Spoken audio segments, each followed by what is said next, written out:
Okay, so for this video, I'm going to do an example that's very similar to the problem 1 on worksheet 2, since I know a lot of people were having trouble with that one. So I've created a new problem that's very similar to the one from the worksheet, and so you can see that here in this document.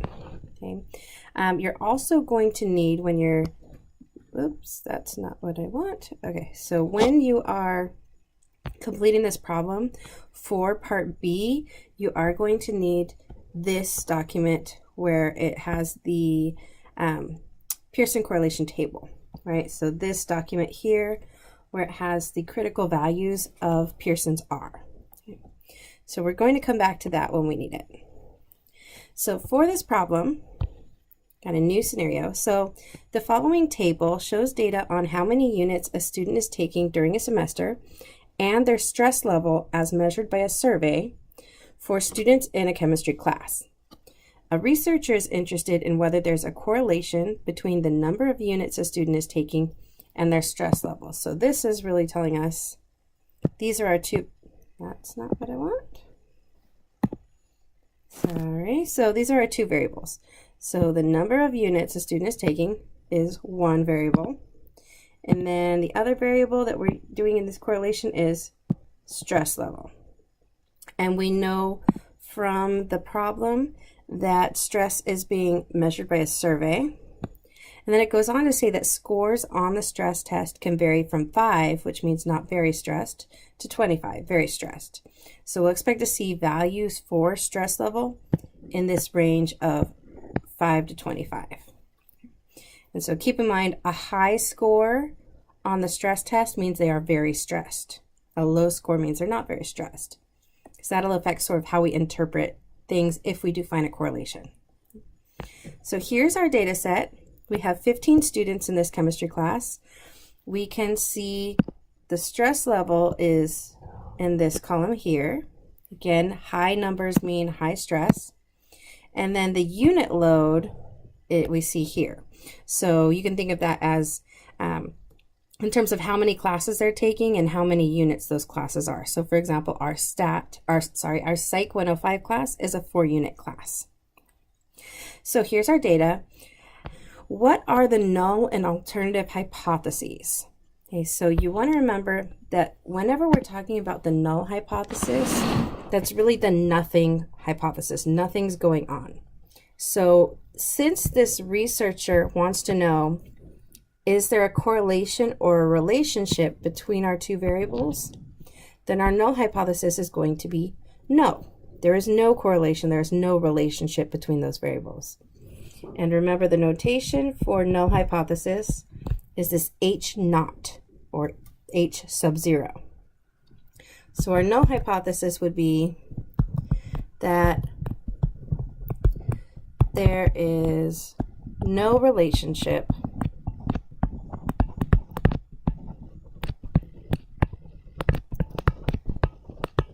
between number of units taken, I'm going to abbreviate a little bit,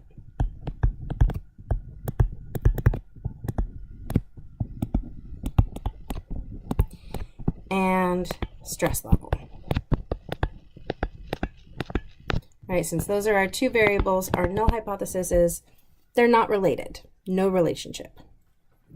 The alternative, which we use this notation, so hypothesis, the alternative hypothesis, is just always the opposite. So in this case, it would be that there is a relationship. And again, that's between number of units taken and stress level. All right, so our null is there's no relationship.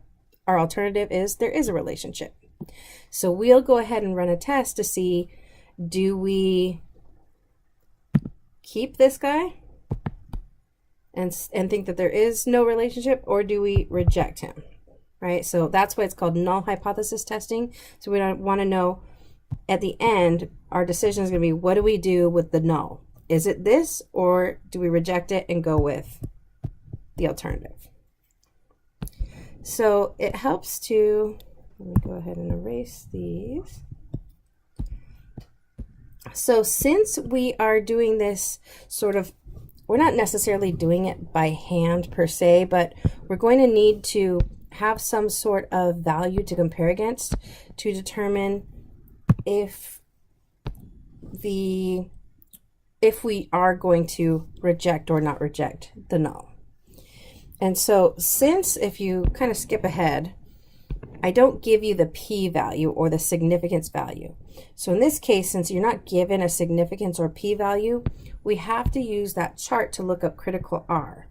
So just to review, when in this null hypothesis testing process, we use critical R. So you look up critical R, and you often abbreviate that R crit. And that's step 3 in our process of null hypothesis testing. And then in step 4, we get what we call R observed, which is the actual R value that we calculate using our data set, our sample. And you compare these two to decide reject or not reject. So if the actual R value that we observed for our sample is bigger than the critical value from the table in step 3, this is when we're going to reject the null, aka it is significant. If our observed R, correlation R, for our data sample is not bigger than our crit, so if it's smaller or equal to the critical R, then the decision is do not reject the null hypothesis. And this is what we call not significant. All right, just to kind of keep in mind, if we're looking up the critical R, right, that's what it says here. What is the critical value of R? Well, then that's kind of your hint that we're going to have to do this process where we make our decision based on what happens between our calculated R and the critical R from the table. So in order to look up the right critical R value, you need a couple of things. You need the degrees of freedom and the alpha level. So degrees of freedom for correlation is always going to be found by doing n-1, where n is our sample size. I say for correlation because we'll see in the future other tests, this is not how you get n-1, but this is how you get it for correlations. So, and actually, sorry, I actually said the one for the test we're going to do in the future. This should be n-2, my mistake. And you can see this in the critical R table, right? It kind of has reminders. So you can see this in the critical R table where it has right here, df equals n-2. And then it also has it down lower, just as a reminder, calculate degrees of freedom equals n sample size minus 2. So if you forget, the instructions on how to use this table are right down here. So we need to determine our degrees of freedom, and then the other thing we'll need to use this critical R table is alpha level. Alpha level is super easy because alpha level is in this class and in most situations is always just going to be 0.05. So we're always going to look at, on this table, it lets me draw.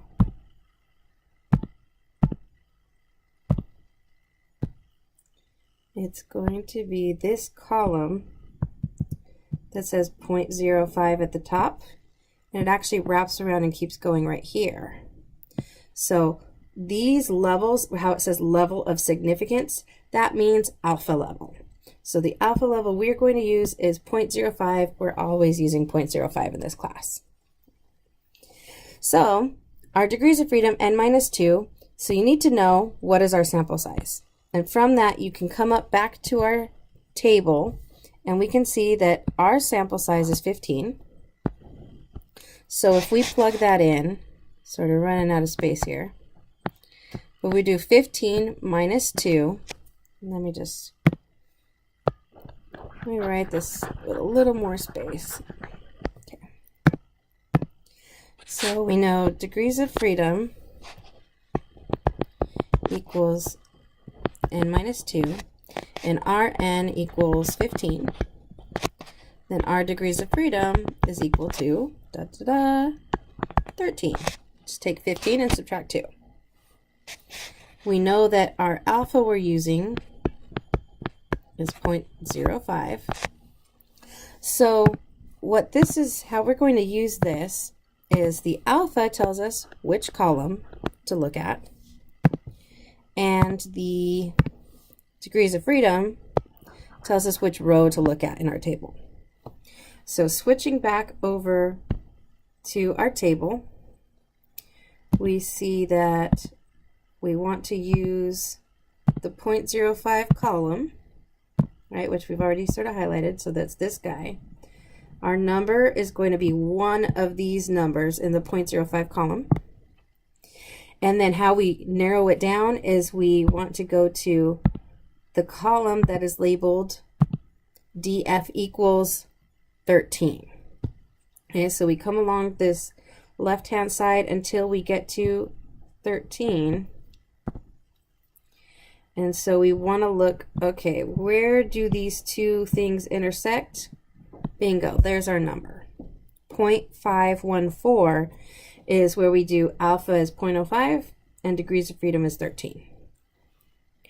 So coming back over here, I would write this as, oops, undo that. Again, sorry, running out of space. So R critical R that I got from my table equals this 0.514. So it equals 514.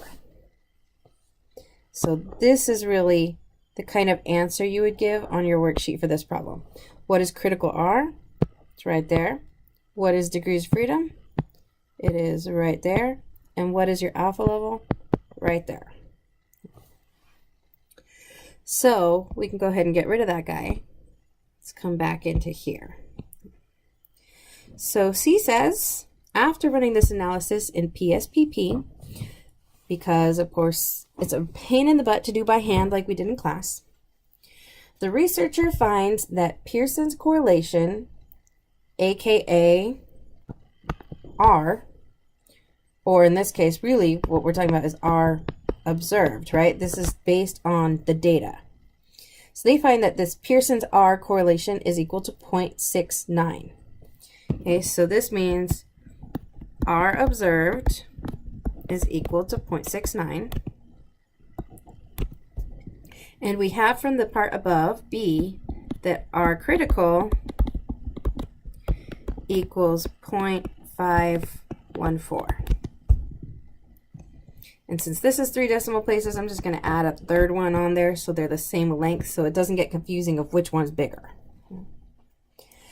So this is where we come back to this issue here. So it says, what is your decision based on the null and why? So we know that if our R observed is bigger than R crit, then our decision based on the null is to reject it. We know that if it's not bigger than R crit, that we are not going to reject the null. So think about which one's bigger, 0.690 or 0.514. Well, in this case, our observed value is bigger than our critical value, since 0.690 is definitely bigger than 0.514. Right, so if the decimal places throw you off, think of it as what's bigger, 690 or 514? 690 is bigger. So our decision here is going to be, since that's bigger, it's going to be reject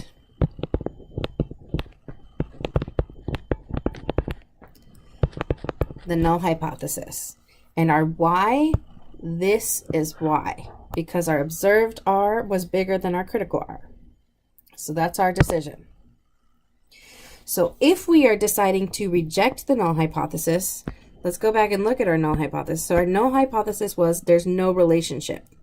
We're saying, based on our outcome, nah, we're going to reject that. Forget this guy.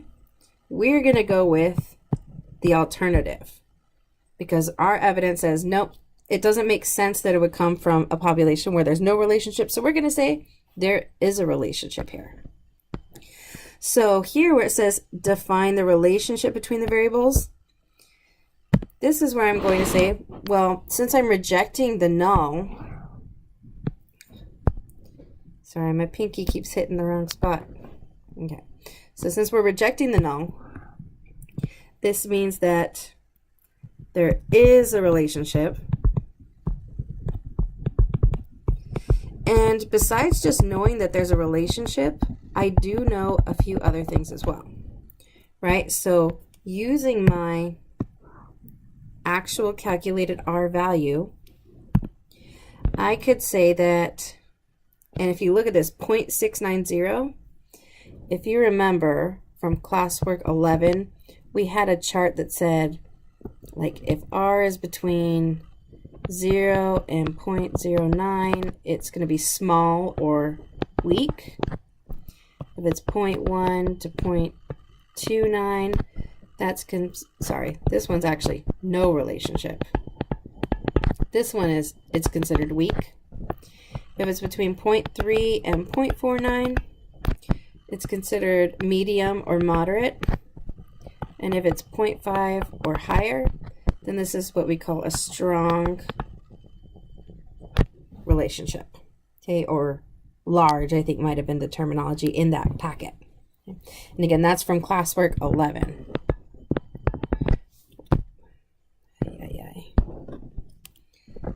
Class, stop.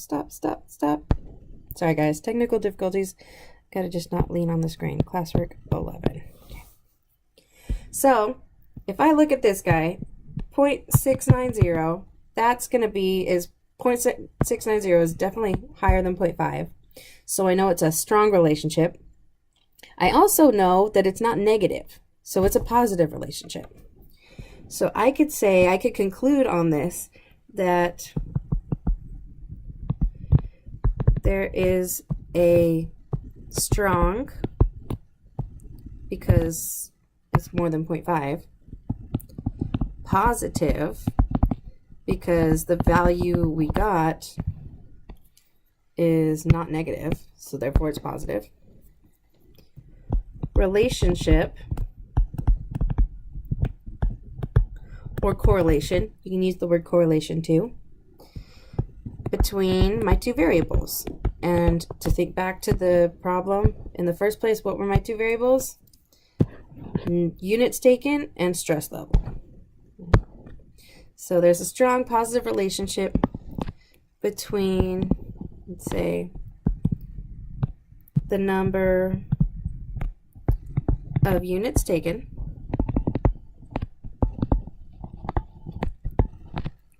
and student stress level.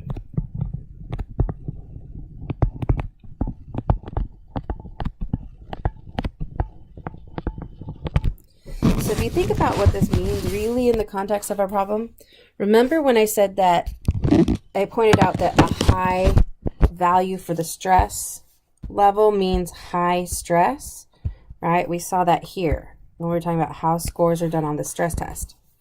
So what this is telling us is that the more units these students are taking, the higher their stress level. And the fact that it came out significant makes us think that there is this kind of relationship in the whole big, right? It comes from a big population. We pulled a little sample and we found R equals 0.69.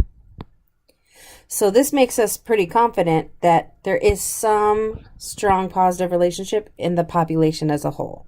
That's what this significant means, is we believe they must come from a population that has this kind of relationship. Otherwise, it would be super weird to see something like this if there was no relationship in the overall population. So hopefully that was helpful. Feel free to give me some comments, give me feedback, let me know what you think. and I will see you all soon.